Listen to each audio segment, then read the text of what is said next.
وہ سچی محبت اور عقیدت ہی نہیں ہے جب تک جس سے محبت و عقیدت ہے اس کی تعلیمات پر عمل نہ ہو، اس کے نقش قدم پر نہ چلا جائے، اس کے اسوہ کی پیروی نہ کی جائے، اس کی تعلیمات، اس کے اعمال، اس کے احوال، اس کے اخلاق، اس کے شب و روز کے پاکیزہ معمولات کو اپنایا نہ جائے، تو پھر وہ محبت کیسی ہے؟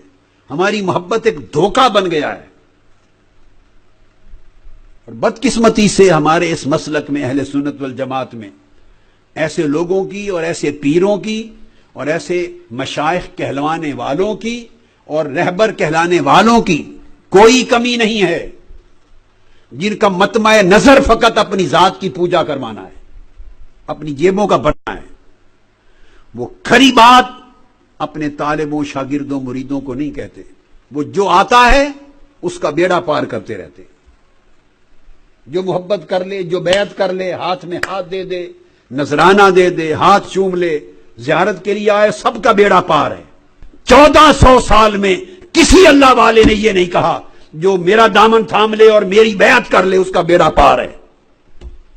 یہ وہ فتنہ ہے جو اہل سنت میں داخل ہوا ہے، ہمارے عقیدے میں داخل ہوا ہے۔ کوئی شخص پردے پر زور نہیں دیتا، ہاف سلیو چلے بیڑا پار ہے، سر پہ دوپٹہ نہ ہو بیڑا پار ہے،